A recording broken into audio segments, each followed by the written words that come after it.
Fui um dos que carregaram o caixão. Havia grandes fotos do Randy por todo o altar. Lembro de ter pensado. Há poucos dias estávamos sentados no ônibus juntos.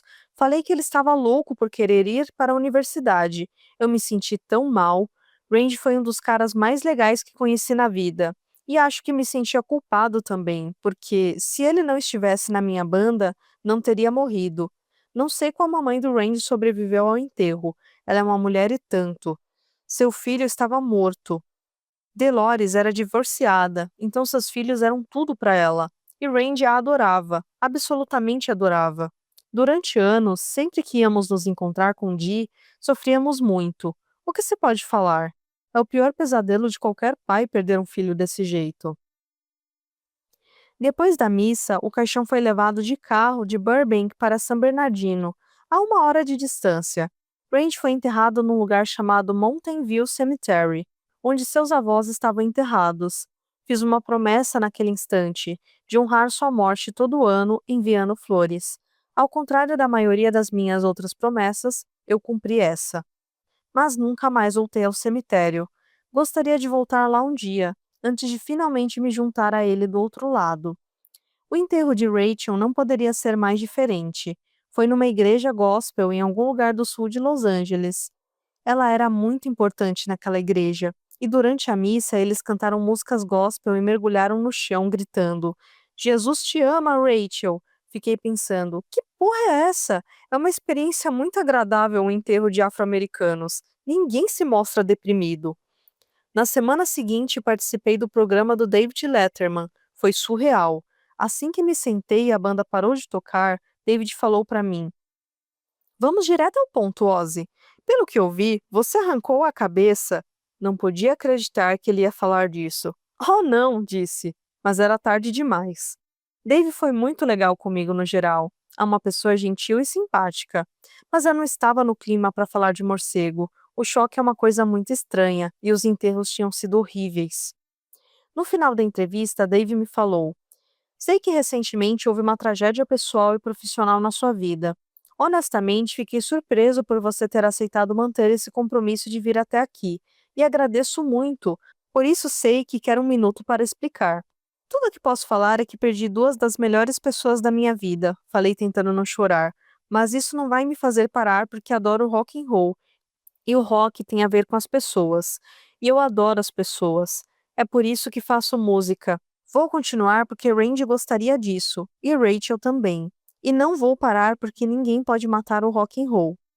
Se parece um pouco exagerado, é porque eu estava bastante drogado. Era a única forma de funcionar. Em particular, não tinha certeza de que não era possível matar o rock.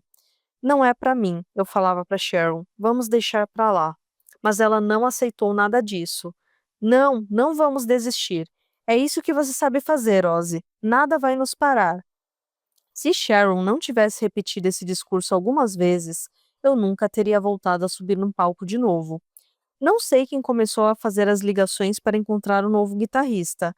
Sharon estava um desastre, totalmente consternada.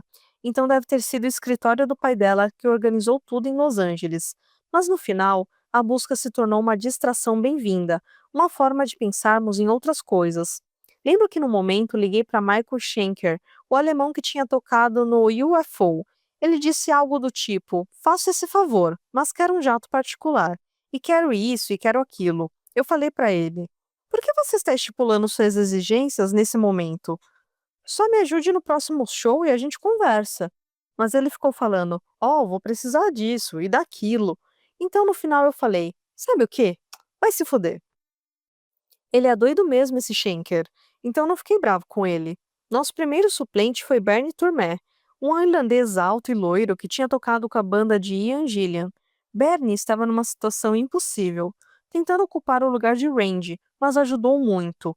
Tendo sido jogado na jaula dos leões, ele cumpriu muito bem seu papel por algumas noites, antes de sair para gravar com sua própria banda. Em seguida, contratamos Brad Gillis, do Night Ranger, e ele completou a turnê. Eu honestamente não sei como fizemos aqueles shows depois que Randy morreu. Estávamos em estado de choque, mas acho que cair na estrada era melhor do que ficar sentado em casa, pensando nas duas pessoas incríveis que tínhamos perdido. e no fato de que elas nunca iam voltar. Algumas semanas depois que Randy morreu, pedi Sharon em casamento. Se há uma coisa boa que pode sair de toda essa merda que estamos passando nessa turnê, falei, seria que você se tornasse minha esposa. Ela disse sim, então coloquei um anel no seu dedo e marcamos uma data. Aí passou a bebedeira e eu mudei de ideia. Depois de tudo o que tinha passado com Thelma, estava com muito medo de que acontecesse a mesma coisa. Mas conseguia superar o medo. Estava apaixonado por Sharon e sabia que não queria outra pessoa. Então, algumas semanas depois, fiz o pedido de novo. Quer se casar comigo? Perguntei. Vai se fuder. Por favor. Não. Por favor. Então está bem. Continuou assim por meses. Ficamos noivos mais vezes do que convidamos gente para o casamento. Depois da primeira vez, geralmente, era Sharon quem desistia. Uma vez, quando estávamos indo de carro para uma reunião em LA, ela jogou o anel pela janela porque eu não tinha aparecido em casa na noite anterior. Então eu saí e comprei outro. Aí fiquei bêbado e o perdi, mas só percebi isso quando estava de joelhos na frente dela. Então, essa vez não conta. Uns dias depois, comprei outro anel e ficamos noivos de novo. Mas aí eu estava indo para casa depois de uma farra de 24 horas e passei por um cemitério. Havia uma cova recém-fechada com um monte de flores em cima. Lindas flores, na verdade. Roubei umas e entreguei a Sharon quando cheguei em casa. Ela quase começou a chorar. Achou tão comovente. Aí ela deu um soluço e disse: Ai, Ozzy, você até escreveu um cartão, que doce! De repente eu fiquei pensando: que cartão? Não me lembro de ter escrito nenhum cartão. Mas era muito tarde. Sharon já estava abrindo o envelope e tirando o cartão. Abre aspas. Em memória de nosso querido Harry. Fecha aspas. Estava escrito. Foi mais um anel voando pela merda da janela. E eu ganhei um olho roxo, um soco bem dado. Eu a pedi em casamento 17 vezes no final. Dava para me seguir pela trilha de anéis. Não eram nada baratos, mas foram ficando com o tempo, isso é fato. Aí, assim que assinei a porra do documento que tornou o divórcio com Thelma oficial, Sharon escolheu 4 de julho como dia do nosso casamento. Assim, eu nunca esqueceria a data. Pelo menos não é 1º de maio, eu falei. Por quê? Foi a data que Thelma escolheu para eu não esquecer nosso aniversário. Com as coisas ficando sérias com Sharon, ela começou a encher o saco com a cocaína. Não se importava com a bebida, mas a coca, ela era contra. O fato de nosso motorista de ônibus louco ter cheirado quando matou Randy e Rachel piorou ainda mais a situação. Sempre que eu cheirava, tomava bronca, a ponto de precisar me esconder dela, mas isso causava ainda mais problemas. Uma vez estávamos num dos chalés da casa de Howard Hughes e eu tinha acabado de comprar umas 5 gramas de cocaína do meu traficante. Essa coisa vai fazer sua cabeça sair voando, o cara me contou. Assim que voltei ao chalé, fui até a prateleira e escondi o saco plástico dentro de um livro de capa dura. Terceira prateleira de baixo para cima, sexto livro à esquerda. Eu ficava repetindo para poder lembrar. Estava planejando guardar para uma ocasião especial, mas aquela noite estava me sentindo muito mal, então decidi cheirar um pouco. Confirmei que Sharon estava dormindo, saí de fininho do quarto, fui até a prateleira, contei 3 para cima e 6 para o lado e abri o livro. Nenhuma coca. Merda! Talvez fossem 6 prateleiras para cima e 3 livros para a esquerda. Ainda nada de coca. Então eu saí do chalé e bati na janela do quarto onde Tommy estava. Psiu, sussurrei. Ei, Tommy! Está acordado, cara? Não consegui encontrar a porra da coca. Assim que falei isso, ouvi um ruído forte atrás de mim. Sharon tinha aberto a janela do nosso chalé. É isso que você está procurando, seu drogado de merda? Ela gritou, esvaziando o saco de coca numa folha de papel.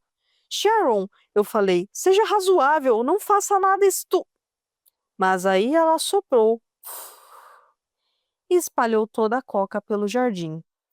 Antes de eu poder reagir, o cão dinamarquês de Sharon veio correndo de sua casinha e começou a lamber a coca na grama, como se fosse a melhor coisa que ele já havia experimentado na vida. Pensei, isso não vai dar certo. Aí o rabo do cachorro levantou. Poing! E ele deu uma cagada enorme. Nunca tinha visto tanta merda na vida. E foi bem na fonte no meio do meu jardim. Aí o cachorro começou a correr. Era um bicho enorme, então quando ele corria causava estragos. Derrubou vasos de plantas, bateu em carros, pisoteou as flores, mas ele ficou assim por 3 dias e 3 noites sem parar, a língua pendurada, o rabo ainda de pé. Quando o efeito da coca passou, juro que o cachorro tinha perdido uns 2 quilos. Ele também gostou do pó. Estava sempre tentando conseguir outra dose depois daquilo. A gente se casou no Havaí, a caminho de um show no Japão. Foi uma pequena cerimônia na ilha de Maui. Don Arden apareceu, mas só porque queria que Sharon assinasse uns papéis. Minha mãe e minha irmã Jean vieram também. Tommy foi meu padrinho. O mais engraçado de se casar nos Estados Unidos era que precisávamos fazer um exame de sangue antes de nos darem a licença. Não ficaria surpreso se o cara do laboratório ligasse e dissesse: Senhor Osborne, parece que encontramos algum sangue no seu álcool. Havia muita bebida naquele casamento, sem mencionar as 7 garrafas de Hennessy no bolo de casamento. Se houvesse um controle da polícia depois de comer um pedaço daquela coisa, todos teriam parado na cadeia. E eu estava fumando uma erva assassina também. Maui Wolve, o traficante local tinha chamado.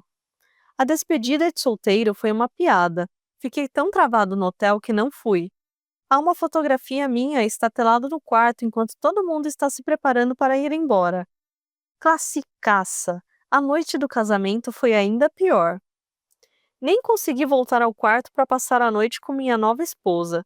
Às 5 da manhã, o gerente do hotel precisou ligar para o quarto dela e pedir: A senhora poderia descer e pegar seu marido? Ele dormiu no corredor e está bloqueando a passagem das camareiras.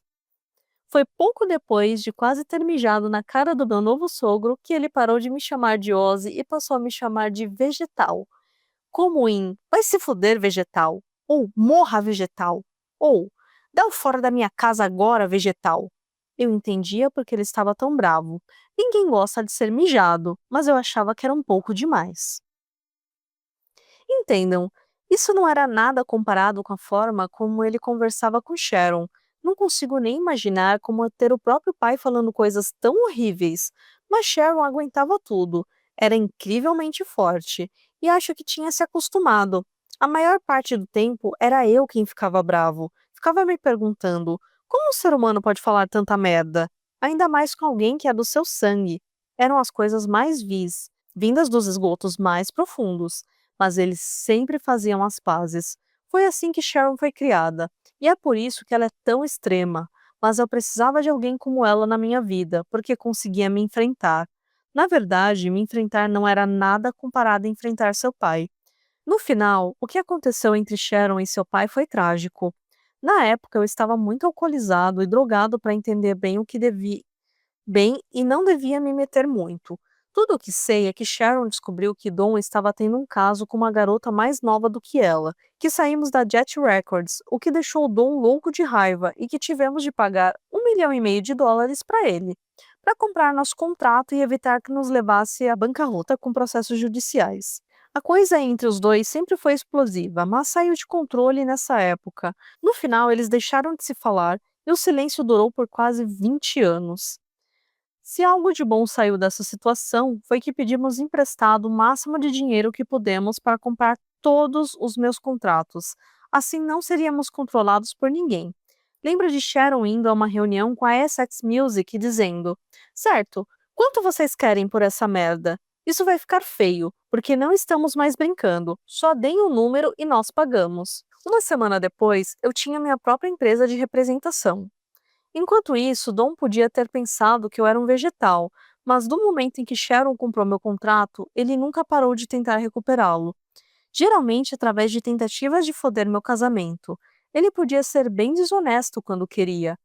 Uma vez, por exemplo, eu estava com Sharon num Beverly Hills Hotel e tínhamos alugado um Rolls Royce Corniche branco, totalmente chamativo para andar pela cidade. Mas claro, logo eu estava bêbado. A gente discutiu por alguma merda e Sharon deu fora, dizendo que ia voltar para a Inglaterra. Literalmente 2 minutos depois de ela ter saído, o telefone tocou. Era Dom.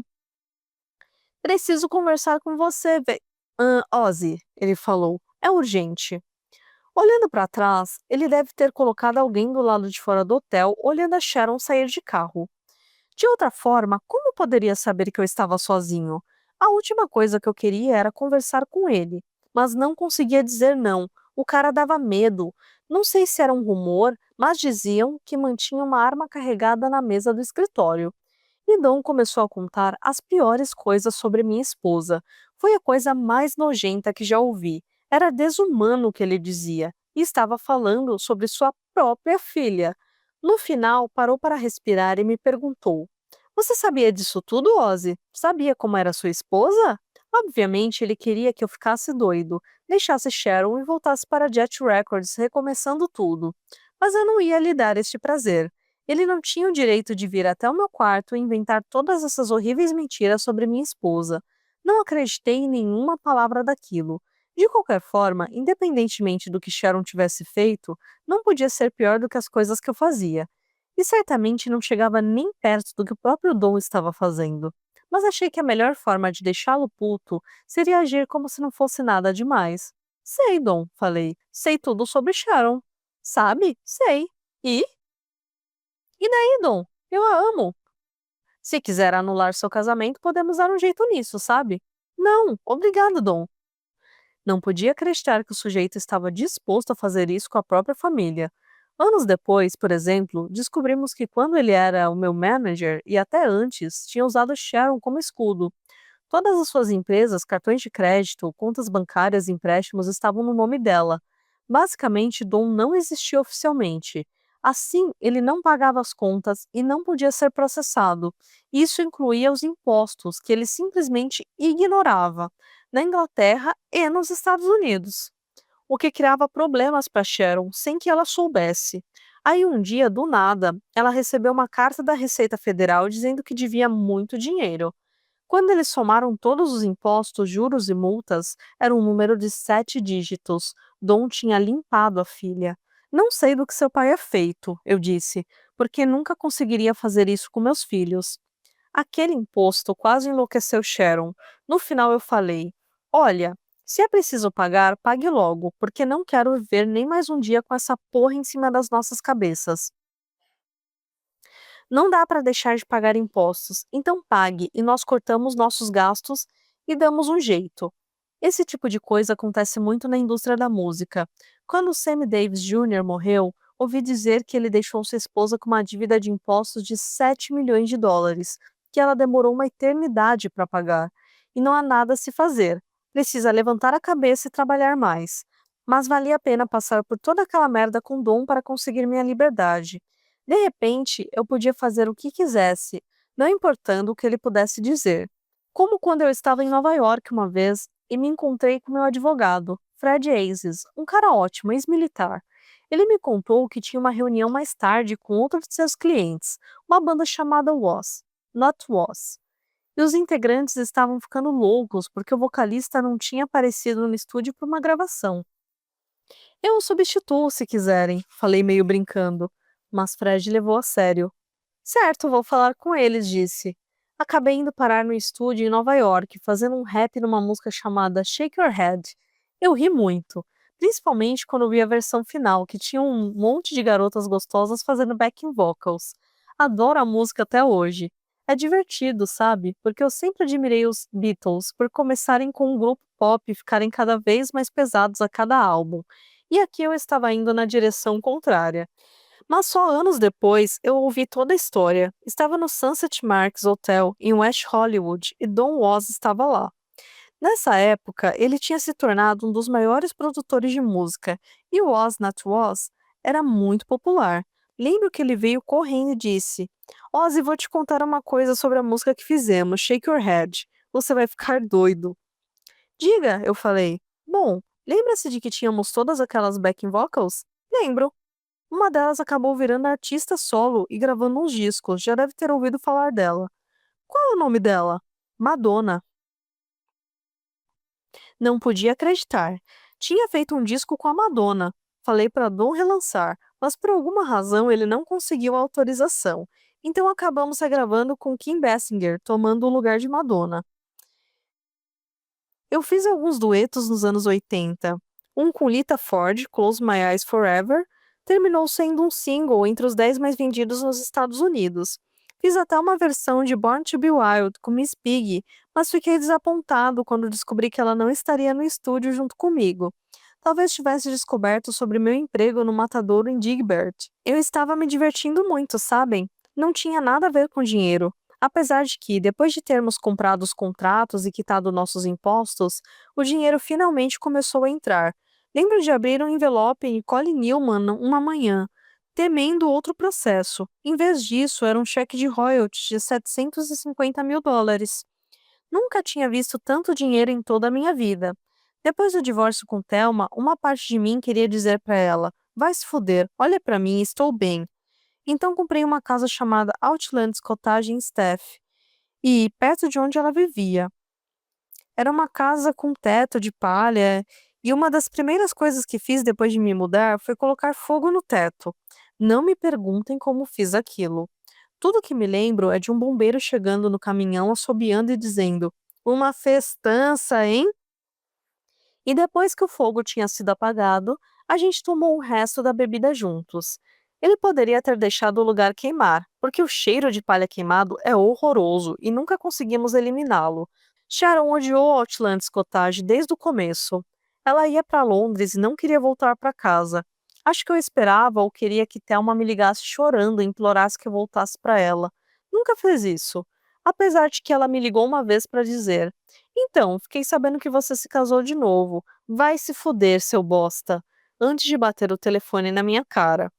No final, comecei a perceber que, por mais que adorasse estar perto de Jess e Lois, era uma péssima ideia viver perto da minha ex-esposa. Num ponto, até tentei comprar de volta Bulrush Cottage. Aí cometi o erro de levar Sharon comigo quando fui ver as crianças. Correu tudo bem, até que fomos embora e começamos a beber no hotel.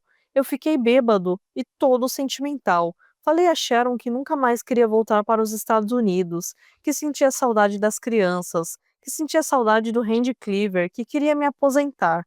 Aí, quando me recusei a entrar no carro para ir para casa, era na verdade o BMW de nosso contador, Colin Newman, que tinha pedido emprestado por um dia. Ela ficou doida, sentou-se no banco do motorista, ligou o carro e acelerou. Foi terrível.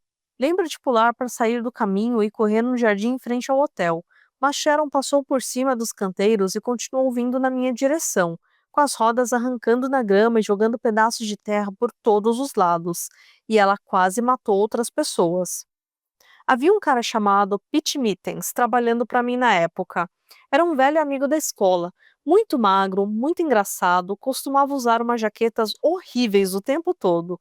Bom, quando Sharon passou por cima do canteiro de flores, Pete precisou se jogar num arbusto de rosas para sair do caminho. Tudo que lembro é de ele se levantando, limpando a jaqueta e dizendo: vai se fuder, isso não vale 200 libras por semana, eu tô fora.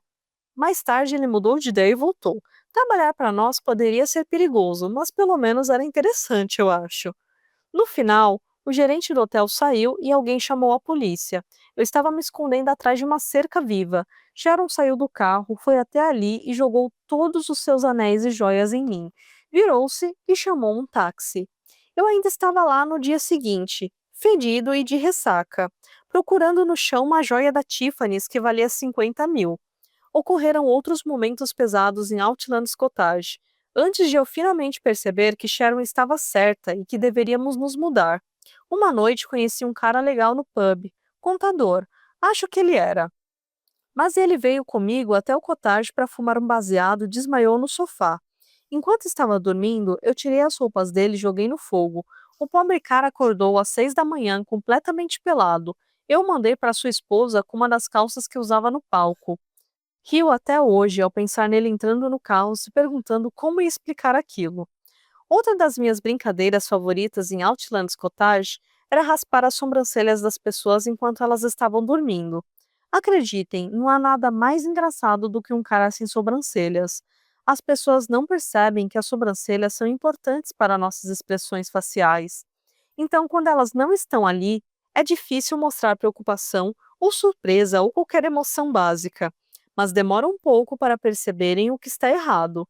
No começo, elas só olham no espelho e pensam: Cristo, eu pareço uma merda hoje. Um cara terminou indo ver o seu médico porque não conseguia entender o que estava errado.